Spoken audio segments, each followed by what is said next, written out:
en las bulliciosas calles de Tarso, una ciudad cosmopolita del Imperio Romano, nació un niño llamado Saulo.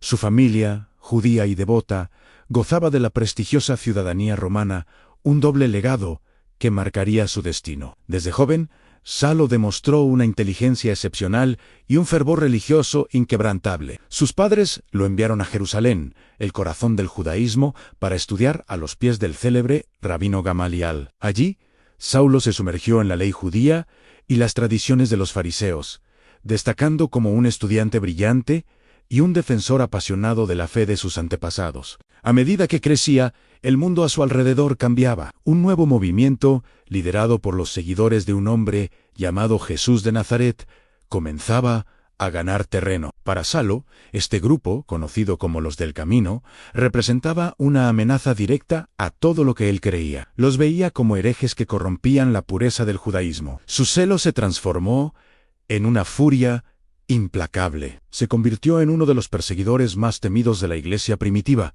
creyendo sinceramente que al hacerlo, estaba sirviendo a Dios. Con la autoridad del sumo sacerdote, Saulo iba de casa en casa, arrastrando a hombres y mujeres cristianos para encarcelarlos. Incluso consintió en la muerte de Esteban, el primer mártir cristiano, observando cómo era apedreado mientras sostenía los mantos de los verdugos. Su reputación de perseguidor era tan grande que su solo nombre infundía terror entre los creyentes. Pero su misión no se detuvo en Jerusalén. Lleno de amenazas y sed de erradicar esta nueva fe, Saulo solicitó cartas para viajar a Damasco y arrestar a cualquier seguidor de Jesús que encontrara. Fue en ese camino polvoriento hacia Damasco donde ocurrió lo impensable, el evento que dividiría su vida en un antes y un después. De repente, una luz cegadora, más brillante que el sol del mediodía, lo envolvió desde el cielo. Cayó al suelo, aturdido y desorientado. Entonces,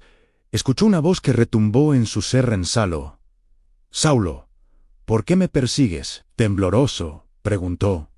«¿Quién eres, Señor?» La respuesta cambió el curso de la historia en «Yo soy Jesús, a quien tú persigues». En ese instante, el mundo de Saulo se derrumbó para renacer. El celoso fariseo, el perseguidor implacable, se encontró cara a cara con la verdad que había intentado destruir. Sus compañeros de viaje lo levantaron, pero al abrir los ojos, no podía ver nada. La luz que lo había iluminado espiritualmente lo había dejado físicamente ciego. Lo llevaron de la mano hasta Damasco, donde permaneció 3 días sin ver, sin comer ni beber, sumido en la oscuridad, reflexionando sobre la magnitud de su revelación. Mientras tanto, en Damasco, un discípulo llamado Ananías recibió una visión. El Señor le pidió que fuera a buscar a Saulo de Tarso. Ananías dudó.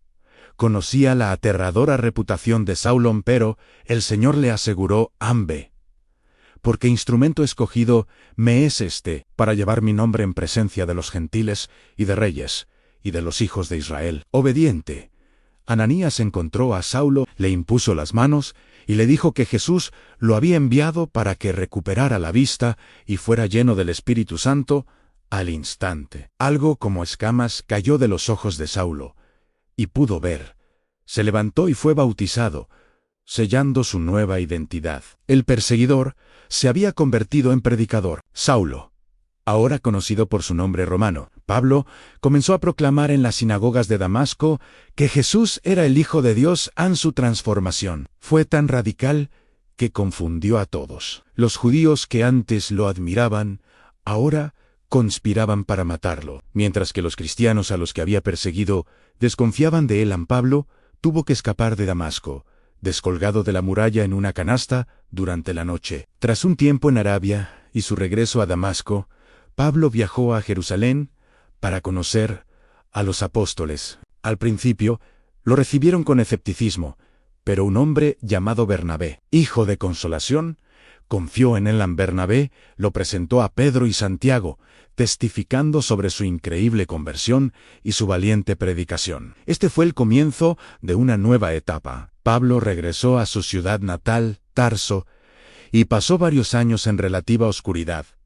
Un tiempo de preparación y crecimiento profundo en su nueva fe. El llamado de Dios, sin embargo, era demasiado grande para que permaneciera en un solo lugar. Bernabé lo buscó de nuevo y lo llevó a Antioquía, una vibrante metrópolis. Allí, juntos, enseñaron a una gran multitud durante un año entero. Fue en Antioquía donde, por primera vez, a los seguidores de Jesús se les llamó cristianos. La iglesia en Antioquía se convirtió en un centro misionero crucial, y fue desde allí que el Espíritu Santo los apartó para la obra a la que los había llamado. Así comenzó el primer viaje misionero de Pablo, acompañado por Bernabé y un joven llamado Juan Marcos.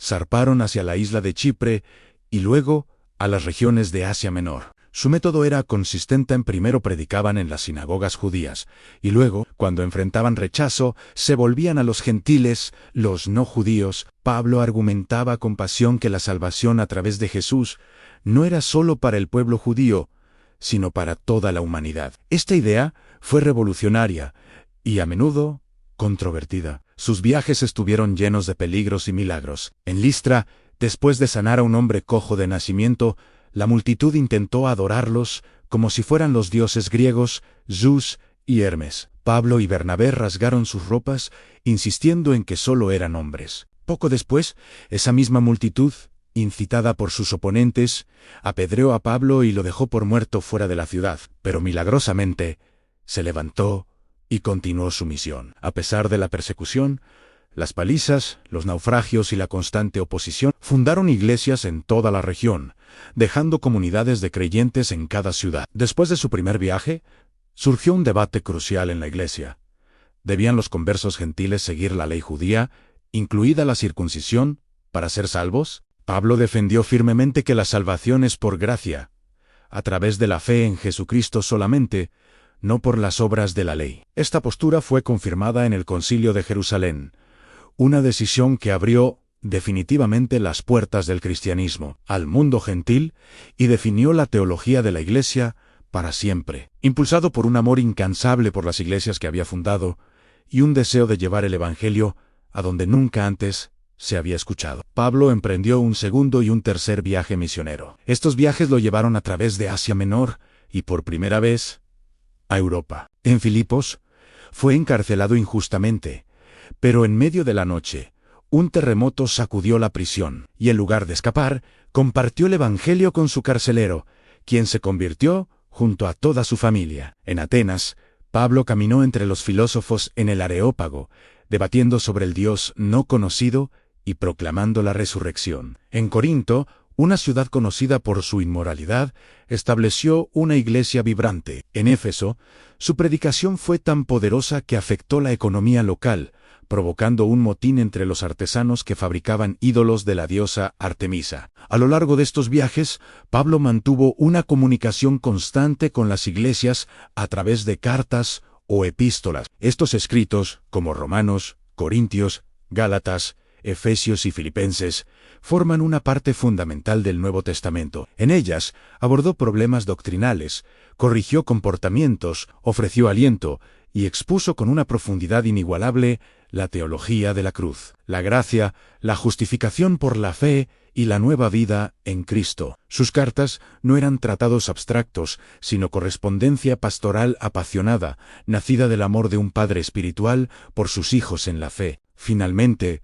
Pablo sintió el llamado de llevar el Evangelio hasta los confines de la tierra, y para él eso significaba Roma en su viaje a Jerusalén. A pesar de las advertencias proféticas de que sería arrestado, fue deliberado. Sabía que allí enfrentaría cadenas, pero lo vio como el camino que Dios había dispuesto para que llegara a la capital del imperio. Fue arrestado en el templo de Jerusalén, acusado falsamente de profanarlo. Como ciudadano romano, Pablo apeló al César, un derecho que lo puso en un largo y peligroso viaje a Roma como prisionero. El viaje incluyó un naufragio aterrador en la isla de Malta, donde una vez más demostró su liderazgo y fe inquebrantable. Finalmente, llegó a Roma allí.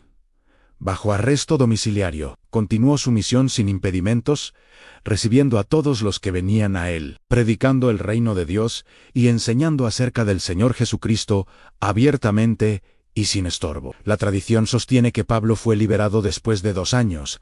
Realizó un último viaje misionero, posiblemente a España, y luego fue arrestado nuevamente durante la persecución del emperador Nerón. Esta vez, el resultado fue diferente. Condenado a muerte, Pablo enfrentó su final con la misma confianza que había vivido. En su última carta, escribió: he peleado la buena batalla, he acabado la carrera, he guardado la fe. Fue ejecutado en Roma, decapitado como correspondía a un ciudadano romano. La historia de Pablo es la de una transformación radical, de ser el mayor enemigo del cristianismo a su más grande misionero. Su intelecto de fariseo se dedicó a articular la fe cristiana. Su pasión de perseguidor se convirtió en un amor sacrificial por las almas, y su ciudadanía romana se convirtió en el pasaporte para llevar el Evangelio a todo el imperio. Su vida demuestra que nadie está más allá del alcance de la gracia de Dios.